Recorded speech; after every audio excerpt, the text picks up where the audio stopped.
Assalamualaikum warahmatullahi wabarakatuh. Halo semuanya, perkenalkan nama saya Nugrah Indah Arani dan saya di sini bersama rekan saya bernama Amalia Zahra Nurhadi. Nah, kita berdua kali ini bakal bahas analisis novel yang ditulis oleh salah satu penulis terkenal yang mungkin teman-teman udah pernah atau sudah sering dengar namanya, yaitu Buya Hamka.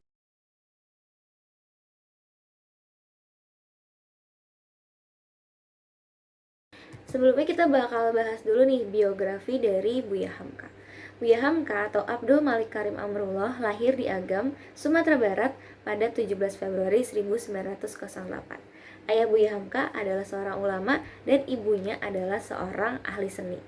Buya Hamka lahir dan besar di Tanah Minang sehingga ia kental akan adat dan istiadat budaya Minang. Beliau adalah seorang ulama dan juga sastrawan Indonesia. Buya Hamka juga sangat mahir loh dalam bahasa Arab. Nah, ia juga pernah lama tinggal di Mekah dan sepulangnya dari Mekah, ia bekerja di majalah Pelita Andalas sebagai seorang penulis. Setelah menikah, ia aktif dan terjun dalam kepengurusan Muhammadiyah. Buya Hamka juga merupakan ketua MUI pertama di Indonesia. Sepak terjangnya di berbagai bidang membuat Buya Hamka terkenal berkat karya-karyanya yang ini mempengaruhi masyarakat juga karena termotivasi oleh pemikiran-pemikiran positif yang membawa banyak pengaruh positif juga tentunya bagi banyak orang.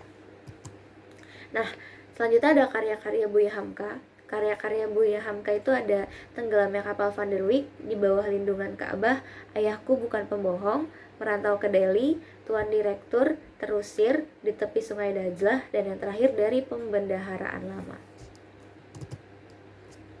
Nah, yang pertama yang bakal kita bahas adalah Tenggelamnya Kapal Van der Wijk, novel yang sangat terkenal bahkan sudah dijadikan film. Mungkin teman-teman di sini udah ada yang pernah nonton filmnya atau udah ada yang pernah baca bukunya. Tapi kita bakalan cerita sedikit tentang isi dari novel ini. Siapa tahu teman-teman di sini ada yang belum pernah baca dan belum pernah tahu isi dari novel Tenggelamnya Kapal Van der Wijk itu kayak gimana. Nah, dahulu pada tahun 1930 terdapat seorang bergelar Pandekar Sutan. Ia hidup dengan mamanya. Suatu ketika ia terlibat dalam pertengkaran dengan mamanya dikarenakan ia ini ingin berumah tangga, ia ini ingin menikah, cuman selalu dihalang-halangi oleh sang mama gitu. Jadi mungkin Pandekar Sultan ini emosi juga hilaf sehingga ia menancapkan belati ke jantungnya mamanya yang menyebabkan mamanya meninggal dunia. Nah, setelah kejadian ini, ia diasingkan ke Cilacap. Tapi setelah dia selesai, ia bertemu dengan wanita yang bernama Daeng Habibah.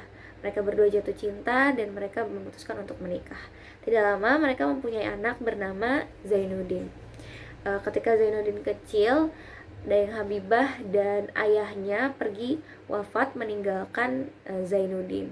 Ia tinggal bersama Mak Base, kerabat ayahnya, sangat baik merawat dan membesarkan Zainuddin sampai besar. Setelah dewasa, Zainuddin pergi ke kampungnya yaitu Minangkabau, tepatnya di Padang Panjang. Namun ketika sampai di sana, ia tidak disambut dengan baik oleh orang-orang di sana karena ia dianggap sebagai orang asing, yang dimana ibunya ini kan bukan orang Minang ya. Jadi Zainuddin ini dianggap sebagai orang asing. Ia kemudian menjalani hari-hari dengan penuh kehampaan di tanah yang sebelumnya ia sangka sebagai rumah. Lalu pada suatu ketika Zainuddin bertemu dengan seorang gadis Minang yang berhasil mengisi kehampaan hidupnya yang bernama Hayati. Setelah Zainuddin ini bertemu dengan Hayati, dia jadi hidup di tanah Minang ini jadi lebih berwarna, jadi lebih senang karena gak lagi hampa gitu. Dan sayangnya hubungan Zainuddin dan Hayati ini diketahui oleh banyak orang, yang dimana mama dari Hayati ini tidak menyetujui hubungan antara Hayati dengan Zainuddin karena ya tadi Zainuddin dianggap sebagai orang asing yang tidak tahu asal usulnya, tapi berani-beraninya mendekati Hayati gitu. Terus mamanya Hayati ini bertemu dengan Zainuddin dan dia menyuruh Zainuddin untuk pergi dari tanah Minang dan menjauhi Hayati. Hal ini dituruti oleh Zainuddin, akhirnya dia pergi dari Padang Panjang. Dia pergi meninggalkan si Hayati ini di Minang gitu. Dan Zainuddin mencoba di tanah lain itu mencoba untuk melamar Hayati melalui surat, namun mendapat penolakan yang menyebabkan ia jatuh sakit selama 2 bulan. Ia juga bersedih ketika mengetahui Hayati menikah dan menerima lamaran dari Aziz. Ia akhirnya pergi ke Surabaya dan mencoba bangkit dengan menulis buku. Tak disangka ia bertemu kembali dengan Hayati dan Aziz di sana. Ekonomi mereka yang kian memburuk, ekonomi Aziz dan Hayati yang kian memburuk, membuat mereka terusir dari kontrakan dan menumpang di rumah Zainuddin. Singkat cerita, Aziz pergi ke kota lain untuk bekerja, namun ia malah mengirimkan surat cerai dan berakhir bunuh diri. Zainuddin yang masih merasa kecewa dan sakit hati kepada Hayati pun meminta Hayati untuk pulang kembali ke kampungnya dengan menaiki kapal Van der Wijk. Namun naas, kapal yang ditumpangi Hayati mengalami kecelakaan dan menewaskan si Hayati ini. Zainuddin pun menyesal seumur hidupnya karena waktu itu ia menyuruh Hayati pulang dan hidup penuh dengan kerapuhan. Ia pun menjadi sakit-sakitan dan akhirnya menyusul Hayati meninggalkan dunia ini. Itu sedikit gambaran cerita dari novel Tenggelamnya Kapal Van der Wijk. Selanjutnya kita bakal bahas kesimpulan. Buku ini merupakan salah satu novel terbaik yang digemari oleh banyak orang, berisikan cerita yang menyentuh hati dan memberikan banyak pelajaran kepada para pembacanya gitu. Juga banyak memberitahu pembaca mengenai adat istiadat yang ada di Minangkabau dengan bahasa-bahasa Minang yang mungkin orang-orang awam tuh nggak tahu nih ini tuh bahasa apa sih, artinya apa. Jadi kita pas baca ini jadi lebih tahu lagi gitu. Nah, keunggulannya ada penggambaran mengenai latar yang sangat jelas dan kisah cinta yang disajikan sangat amat menyentuh hati. Kekurangannya bahasa yang digunakan cukup sulit dipahami oleh orang awam atau orang yang bukan merupakan orang Minang. Nah, walaupun kita mendapatkan pelajaran baru tentang bahasa-bahasa Minang, tapi juga kita mendapatkan kesulitan karena hal ini sangat jarang didengar oleh orang-orang yang bukan orang Minang gitu. Bahasa-bahasa yang digunakan perlu pemahaman lebih lanjut. Nah, selanjutnya ada novel Di Tepi Sungai Dajlah yang akan dijelaskan atau disampaikan oleh rekan saya Amalia Zahra Nur Hadi. Oke guys, jadi kita lanjut aja ke novel yang kedua, novel karangan Buya Hamka. Judulnya ada Di Tepi Sungai Dajlah. Novel ini itu menceritakan tentang perjalanan Buya Hamka menjelajahi wilayah Baghdad di Irak pada tahun 1950 guys. Sepanjang perjalanannya itu Buya Hamka bercerita tentang tempat-tempat bersejarah yang istimewa yang beliau kunjungi. Bahkan sebagian besar tempat-tempat tersebut tuh menuturkan sejarah keislaman dari masa Rasulullah hingga sistem pemerintahan yang sedang berlangsung di Irak. Contoh tempatnya itu kayak bekas reruntuhan kerajaan Baghdad, terus pinggiran Sungai Dajlah, makam-makam raja-raja, makam-makam ulama-ulama, juga makam Sayyidina Hussein sama beberapa keluarga Nabi lainnya.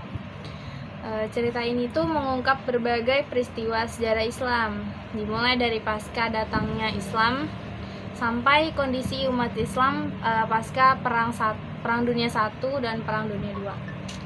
Juga di dalam novel ini tuh mengungkap berbagai konflik internal dalam perebutan kekuasaan di antara Bani Umayyah sama Bani Abbasiyah, serta adanya perbedaan paham mazhab Sunni dan mazhab Syiah yang kasusnya itu terus berkepanjangan sampai sekarang nih guys.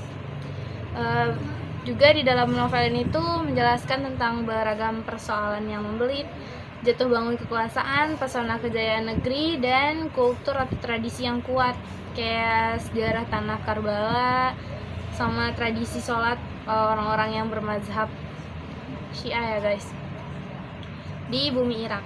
Jadi di dalam novel ini tuh tersaji dengan cerita yang menarik. Terus profilnya Buya Hamka yang juga seorang pujangga membuat novel ini tuh dikarang nggak jauh-jauh dari karangan-karangan sastra. Juga ada beberapa puisi kenang-kenangan untuk tanah Irak. Oke, jadi di kesimpulan dari novel Di Tepi Sungai Dajlah ini, novelnya itu berisi mengenai sejarah Islam yang dirangkum dalam sebuah perjalanan Buya Hamka ke negeri Irak, tepatnya di Baghdad. Terus keunggulan dari buku ini, yang pertama, buku ini tuh memberikan pengetahuan kepada kita mengenai latar belakang sejarah Islam dari mulai zaman Khulafaur Rasyidin sampai Khalifah dinasti Umayyad, dinasti Abbasiyah, dan dinasti-dinasti berikutnya. Yang kedua, di buku ini tuh menyajikan perspektif lain mengenai kemajuan Islam. Yang ketiga, gaya bahasa di dalam buku ini tuh indah dan memikat. Dan yang terakhir, keunggulan dari buku ini itu menyajikan pemikiran-pemikiran yang relevan untuk saat ini, kayak menghadapi kasus-kasus pemerintahan gitu loh. Ya. Terus untuk kekurangan dari buku ini,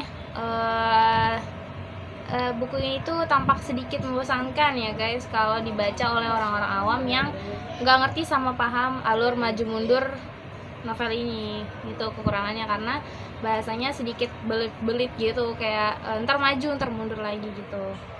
Oke, sekian dari saya untuk buku Di Tepi Sungai Dajlah. Saya dan rekan saya Indah pamit undur diri. Wassalamualaikum warahmatullahi wabarakatuh.